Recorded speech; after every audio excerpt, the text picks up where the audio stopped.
Tanzila Sheikh was killed when the Uber cab she was traveling in smashed into a stationary garbage van. Mumbai. Nearly a month after a Mumbai family lost a beloved member, they are still grappling with the utter callousness of authorities and private players involved in the death. On June 14, Tanzila Sheikh, 35, was killed when the Uber cab she was traveling in smashed into a stationary garbage van wrongly parked on Eastern Express Highway near Bandup. While Tanzila's injuries were horrific, the driver, Inderjeet Singh's body, surprisingly escaped unscathed. It later turned out that body should never have been allowed to drive an Uber, as he had been penalized twice for speeding just 2 months before the accident. Tanzila Sheikh, a resident of Mumbai, is pictured here with her son. As if that was not enough, right in the middle of their morning the Sheikhs started receiving unwarranted calls from motor vehicle insurance agents and lawyers telling them to register a case with the Motor Vehicle Tribunal. They then audaciously demanded 21% of the compensation amount as fees. We were shocked to hear that they had been referred by the sub-inspector probing the case and the post-mortem center at Rajawati Hospital, said an agitated Muzammil. The accident. Tanzila was a B.Tech graduate, and employed with Wipro in a managerial position. She was deputed at a client site at Mindspace Gigaplex, Airoli, while Muzammil works with Capgemini, also in Airoli. On June 14, Tanzila was headed for a meeting at Goregaon. As there was no parking there, she decided to take an Uber instead.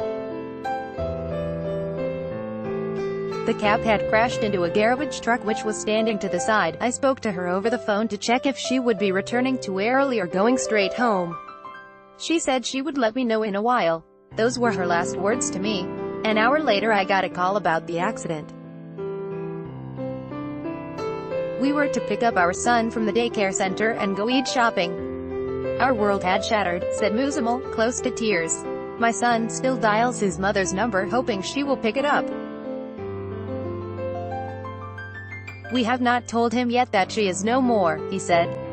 The nightmare for Muzammil continued at Rajawati Postmortem Center. He said, the report said some foreign object, a piece of glass or wiper, had pierced deep into her brain resulting in immediate death. Also, both her eyes had sunk into their sockets due to the impact, which indicates that the driver was speeding. The driver had been captured on cameras for speeding on earlier occasions. Driver gets bail. There was more misery in store for the family when they learned that the driver managed to post bail the very next day and was roaming free. We are still shocked at how the driver managed to come out on bail the next day. How could the police not book him under stringent sections of the IPC and the Act? Had Uber taken action against the driver in April itself, where he was twice fined for rash driving on the freeway, the accident would not have happened, Muzammil said. The driver was granted bail a day after the accident.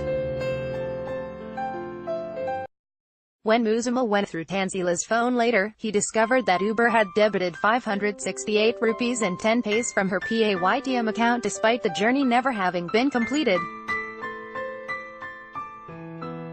How could Uber debit the charge when the accident happened at Bandup and the car was not plying? Of course, after Muzammil complained to Uber, the amount was promptly refunded, he said. Insurance agents started calling while the family was processing all this. Muzammil received a phone call from the investigating sub-inspector at Bikroli police station, who, while offering condolences, casually mentioned a third-party insurance claim through which surviving family members are compensated. He then said he had an agent who would contact the Sheikhs. Tanzila Sheikh's husband Muzammil Sheikh has said that Uber had charged for the ride. When the agent came to meet me, he was accompanied by an advocate and they both proceeded to tell me they would take 21% of the claim amount as fees. After that 3 other agents and advocates called. I was aghast to hear their demands. Police say, we are awaiting approval from the central government to make the Vahan portal operational. When that happens, all vehicular accidents reported at local police stations will be connected to the traffic police department and even RTOs. We will be able to take prompt action against habitual traffic violators. In this particular case, we will have to wait for the local police to write to us in order for us to start the process of revoking the driver's license, said Amitesh Kumar, Joint Commissioner of Police, Traffic. Akhilesh Singh, Deputy Commissioner of Police, Zone 7, said, "We will be writing to the Traffic Department and RTO requesting them to take necessary action including revoking the license of the driver. I do not know if the investigating police officer is aware about the earlier violations. He has not considered them. We will get the same incorporated in our investigation and expedite the process of cancelling the license," Uber Says Uber spokesperson said. "Our hearts go out to the victim, the driver partner and their families. Upon learning about the tragic incident, we immediately removed the driver partner's access to the app.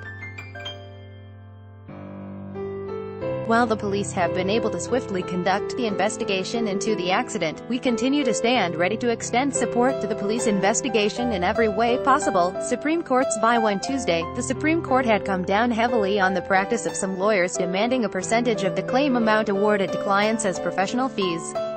SC ruled that such a practice amounts to misconduct and is against public policy.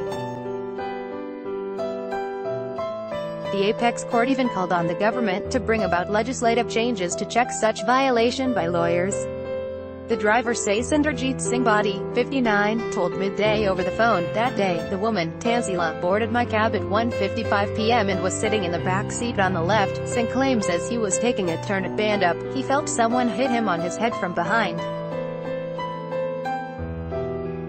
When he turned around, he saw that the woman was on the mobile phone, and seconds later, his car had crashed into a stationary garbage collecting van parked on the wrong side of the road. Singh claims he was driving at less than 60 km/h. He said the garbage van's back portion was jutting out and smashed the windshield, pierced the front seat and hit the woman straight in the face. "I was wearing a seatbelt, so was not harmed. The public immediately pulled us out and the police arrived and took us to hospital," he said. When asked if he was aware about the e-challan issued by the Mumbai Traffic Department after traffic cameras installed on the freeway caught him speeding, Singh said he did not remember any such violation. Midday has screenshots of the violations.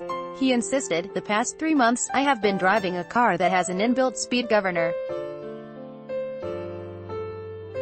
So, the question of my speeding above 100 km/h doesn't arise." And about his release on bail within a day, he said, "I was produced before the court the next day, and was released on bail of 15,000 rupees as per court orders." So, what next for Singh?